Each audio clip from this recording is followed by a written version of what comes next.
So I think I might do a video every day. And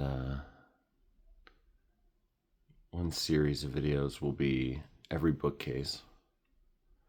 Give each case a 10-minute or so video. Here I'm back at the paperback shelf. But I thought maybe something I could do here is talk about the books from this case that I've read recently and can easily discuss real quick. I don't know, why not? Okay, here's some books I've read recently-ish from that case that have all stayed with me, like a good recent read does, except for that John Irving one. I'll have some comments on that. Let's see, Metamorphosis. I read this one with a class of students. I'm a long-term substitute teacher, among other things. Kafka's just the best. Get like Cloud Atlas feelings with Kafka. Like, I know you, dude. You speak my inner self across the ages. Love Kafka. People got him all wrong. He's not depressing. He's just besieged. Guy writes like pure, beautiful, glorious fiction. I love Kafka. The Metamorphosis is just angsty feelings. I'd like to do a reboot, rewrite, maybe for younger readers, of The Metamorphosis sometimes. I mean, this is the famous book where a guy wakes up and he's a giant insect. Gregor Samsa woke one morning to find himself transformed. I'd like to do a rewrite where it ends with,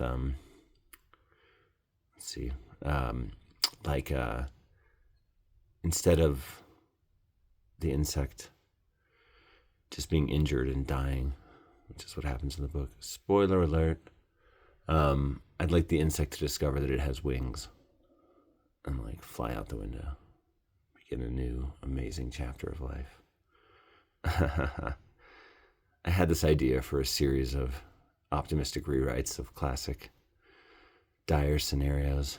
Another one was going to be called Sisyphus Escapes, and maybe I'll still do this sometime, where Sisyphus discovers that every time the boulder falls back to the bottom of the hill that he's condemned to push up forever, it's smashing this wall. And so he gets tactical about it. And soon he smashes a hole into one of the great halls of hell and leads a people's revolution of all the condemned souls. And they get out of there. I think that'd be awesome. Anyway, I love Kafka. What special writer. I'm a Dostoevsky guy through and through, but Fathers and Sons is such a great book. This is like my fourth reread of this year. It speaks so much of generational gaps.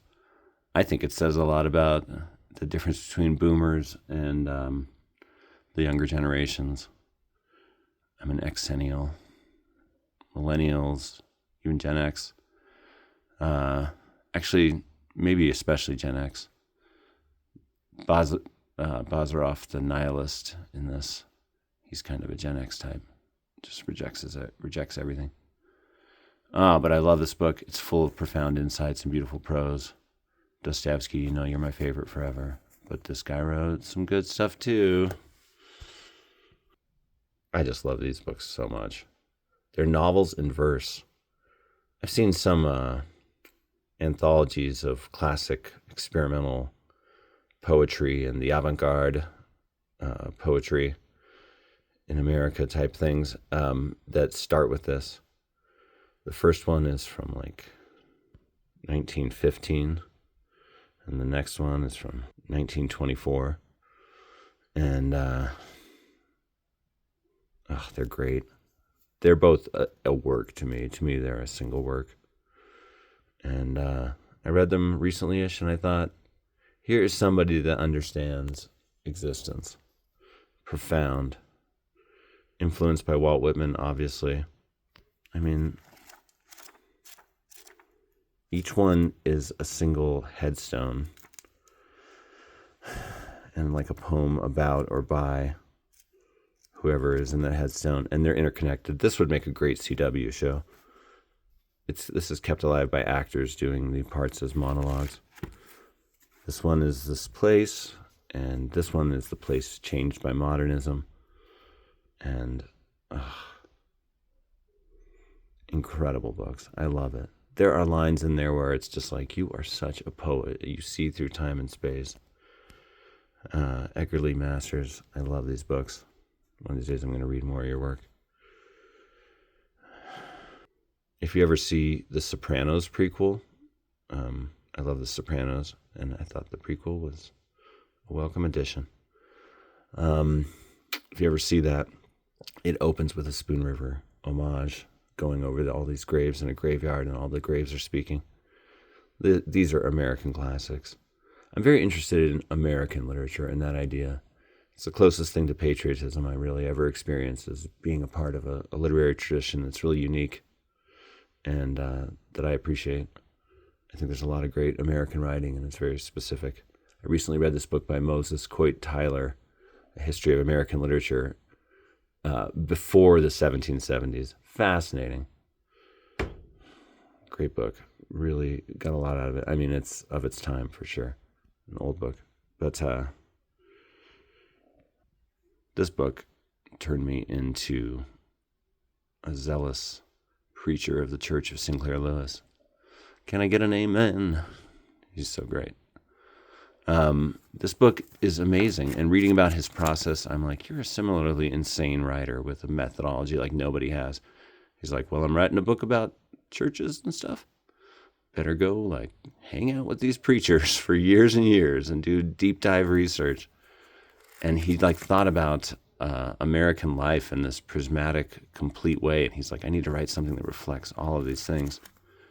He's incredible. Bring back Sinclair Lewis and just, I mean, there is something in that early 20th century style that I'm like, man, we're drinking water, not soda. And it just feels like clear and light and so good. I mean, this is fascinating.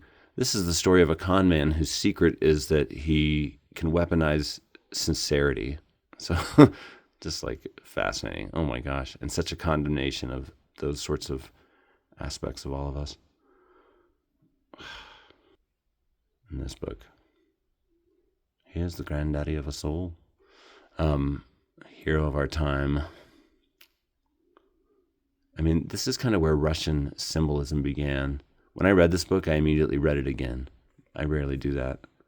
But it had been on my to-read list for a long time. There's a great quote from it that is before Günter Grass's Tin Drum, which I have also not read, but I do own. And it also starts the movie of Tin Drum, which I have watched a couple times. And I had always heard that like that whole symbolism thing began with Lermontov's A Hero of Our Time. I mean, the symbolism thing I'm talking about is the way that everything is layered and meaningful and approached in all these different ways. Dostoevsky understood it and was like a mature culmination of all that.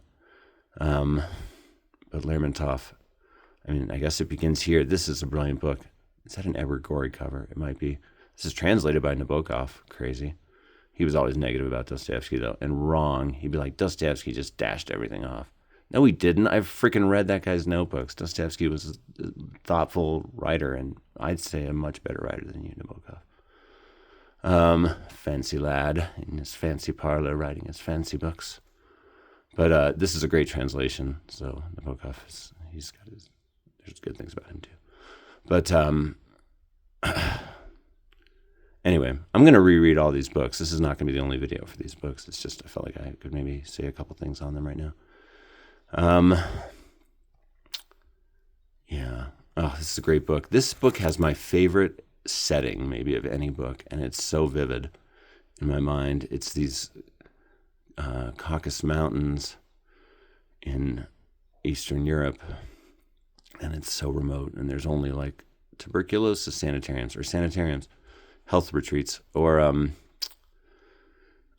soldiers, or just weirdos. And everyone's all young and feisty and dueling. This author would die young in a duel also. It's crazy. Like he predicted his own death. This book's amazing. And when you read it in public and you're out and about, it feels either ironic or fitting. Yeah, that's me. A hero of our time. Like in a Wendy's. Anyway, so Okay. So I read this book a long time ago because a bookseller recommended it to me, said it was his favorite book, one of his favorite books. And the first time I read it, I loved it. It felt very comic and fun. I had read The World According to Garp from John Irving before and thought it was good, though I was young and like, what is this? This is kind of interesting about a young kid with a high-pitched voice who feels like he's got a destiny, and he's really short, and everyone doesn't take him seriously, but he talks about this destiny so much. And there's some really funny moments. There's this part where he hides a stuffed armadillo in a closet, and when he's a kid, all the time, and he and his friend try to scare each other by hiding it and like encountering it in the dark. It's hilarious. I used to read that passage to my kids and make them laugh when they were young.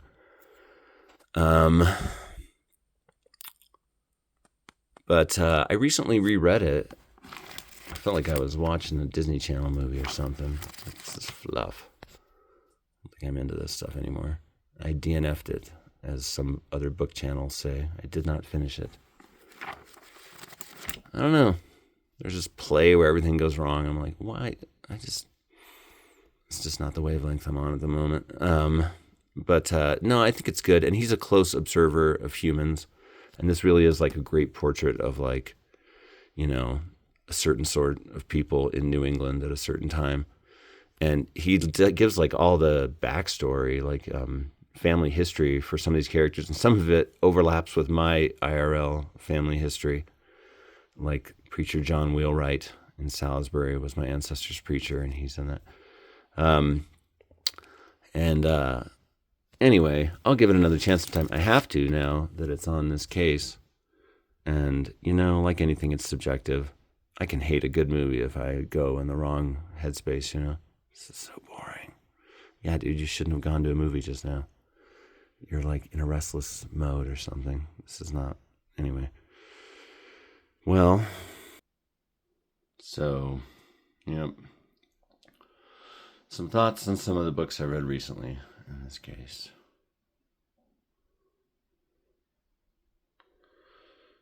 In conclusion, the end.